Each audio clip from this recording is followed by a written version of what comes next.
तिम्रो पारा आएको अब टाइपको हुन्छ नि क्या अर्को रानी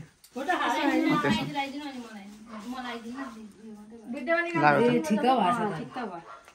ठिक्क भएछ बनाइदियो त अनि हराइहाल्नु भयो बुवाले अनि हराएको त्यो घर बनाउँदा हराएको भयो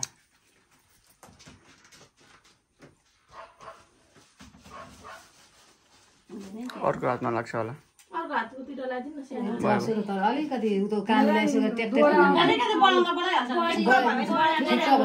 ठिक हो अलिकति उ गर्नु दुवटा छ त्यो गर्दै बनाउँछु अब यस्तो राम्रो आमा आमाहरु उठ्नु यस्तो राम्रो एउटा एउटा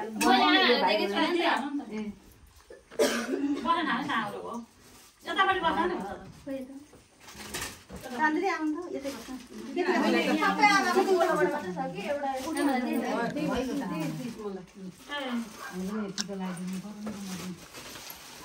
टीका लगाइदिनु टीका लगाइदिनु टीका नलाइदिएको दिदीहरु बस्नु पनि लगाइदिउँ मलाई त लगाइदिनु हुन्छ नि हामीले यसो गर्छ त के गर्छ हुन्छ अहिले त त्यस्तो छैन अहिले त जस्तो दसैँमा हुँदा त लगाइदिनु अन्त लगाइदिनु नि मलाई बाहिर लगाइदिन्छ नि त